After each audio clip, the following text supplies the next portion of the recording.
All right, coming up, we talk about the possibility of Keenan Allen and Matt Pryor coming back to Chicago in free agency. Now, of note, guys, we filmed this prior to Olamide Zaccheus signing with the Bears at receiver. That certainly could impact Keenan Allen's chances of returning. Doesn't mean those are dead, but I do want to make that note that we did film this prior to that, so take that for what it's worth. Still plenty of relevant information. Obviously, the Matt Pryor stuff isn't related to that, so I still did want to publish this video. And before this video gets going, help us out. Hit that subscribe button. We're trying to get to 119,000 subs ASAP. We're less than 300 subscribers away. Coming up next, little Chicago Bears now.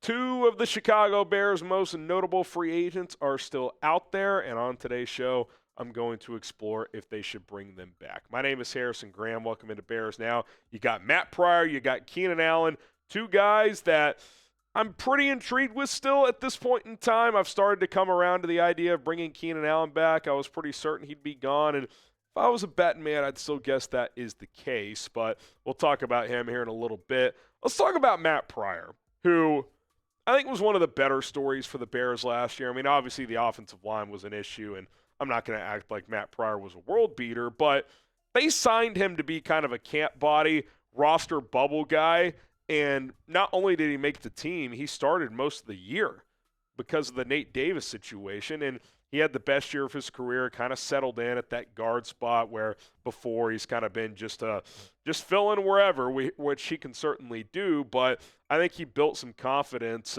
playing at one position primarily throughout the season. Brad Biggs of the Tribune had this note that Matt Pryor cashed in the NFL's performance-based pay, which is based on playing time and salary level. Pryor received just over $1 million, the fifth highest total in the league. And in other words, he far outplayed his contract. Like, he was on a cheap vet minimum deal that a lot of those guys just get cut, don't even make the 53. I thought he played pretty admirably. I thought he played at a serviceable starter level, certainly a high-level backup level for a guy who, again, didn't even really think would make the team when they signed him, and he just played well in camp and in the preseason. All of a sudden, he's in the starting lineup, and he's at least holding his own. Now, I think some of these grades, PFF can be spotty. I think it's a good benchmark. I think it's probably a little too rich. Like, is he really one of the best pass blocking guards in the NFL? Probably not.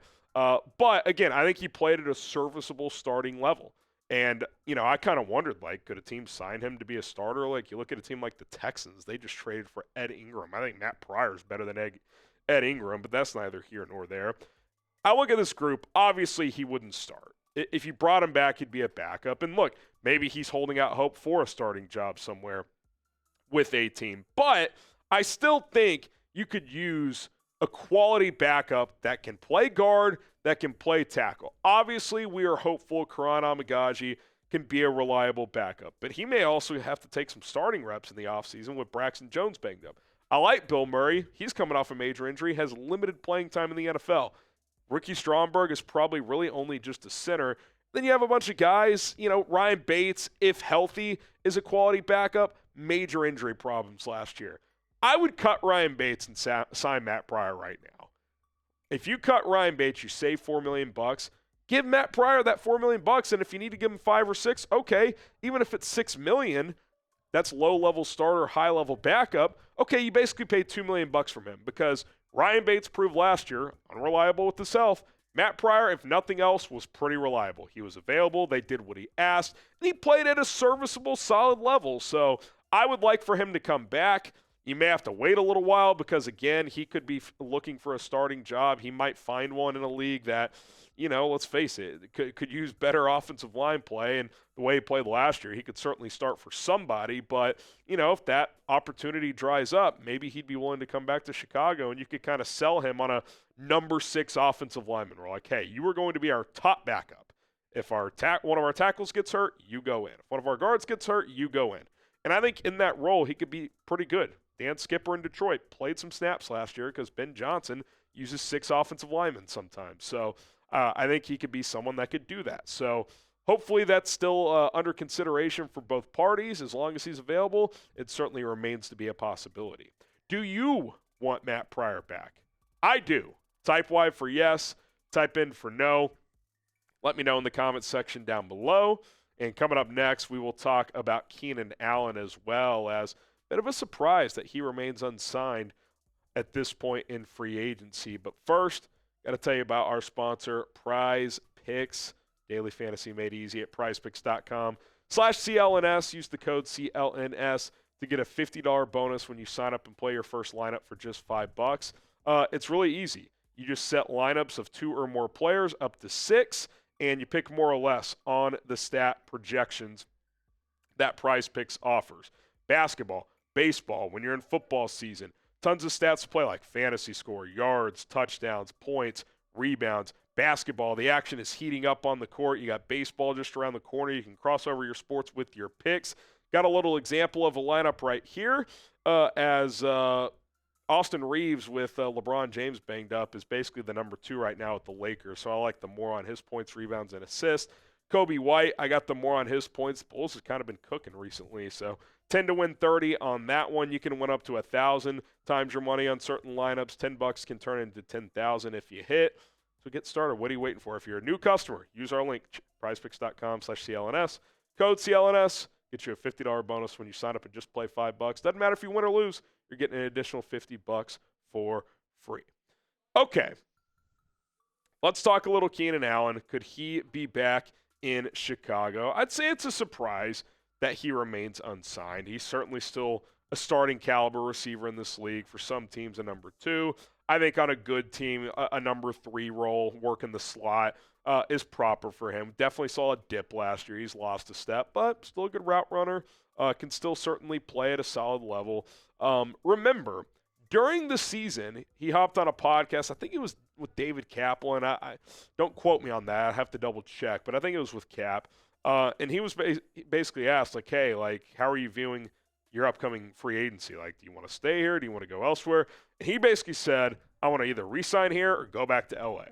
Like, he's been in L.A. for over a decade, played his college ball at Cal. He's comfortable on the West Coast. There's no question about it. Well, let's look at Los Angeles, okay? Rams, they gave Devontae Adams $46 million. They have Puka Nacua. Now, they cut Cooper Kupp, so maybe they'd be open to bringing him in, but he'd probably have to take a cheaper deal there. I don't think he's getting top dollar there. How about the Chargers? His former teammate, they brought Mike Williams back for $6 million. Are they also going to bring Keenan Allen back? I guess it's possible, but, you know, then you kind of have this weird wide receiver room of Keenan Allen, Ladd McConkey, Quentin Johnston, Mike Williams. Probably not a true number 1 in that group. You have a couple 2s, couple 3s. Not really sure if the Chargers are going to go down that road. They might just wait for the draft to add a piece. Okay, let's look at some other West Coast teams. The Raiders. I think they make the most sense of the teams remaining. Why? Because they have Jacoby Myers, Brock Bowers, and basically no good pass catchers after that. Okay, so they could be in the mix. And they just added Geno Smith. The 49ers, they traded Deebo Samuel. Brandon Ayuk's coming off a major injury. They did sign Demarcus Robinson, who had a solid year last year, but I still think Keenan Allen's better. They have Juwan Jennings. So, okay, he could go there, but he's going to have to compete for targets. You know, they, again, kind of similar to the Chargers. They have a bunch of like 2s and 3s. Okay, Seattle. Seattle could make some sense. Sam Darnold is there. They lost 2 of their top 3 guys in DK Metcalf and Tyler Lockett. Jackson Smith and Jigba's there, but he's primarily a slot. Keenan, at this point, is almost exclusively a slot. Does that work? And then you've got Arizona, not West Coast, but, you know, Phoenix, Scottsdale, you know, athletes love that area. Go play with Kyler Murray. I could see that. They've got Marvin Harrison Jr., Michael Wilson on the outside. Keenan command the slot. So, okay, maybe that's a fit. But if he's truly sticking to re-sign with Chicago or West Coast, either A, he may have to expand his thinking on that, or B, maybe the Bears are still in the mix here. If the price is right, I am open to a return. I had kind of written this off. I was like, he's going to get 12, 15 million bucks. I think PFF projected 2 for 25 million. I'm like, I'm not paying that much. Not that he's not worth it, but the Bears have DJ Moore and Rome Odunze. Rome needs more target share. I'm not giving Keenan Allen 12, 15 million bucks per year. But he's still a good player.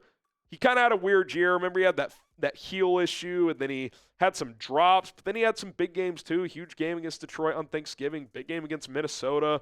He kind of came on in the middle part of the season. Him and Caleb built a rapport. Caleb said on the St. Brown Bros podcast he's one of the best players he's ever played with, so clearly there's a chemistry there. Like, I'm open to it.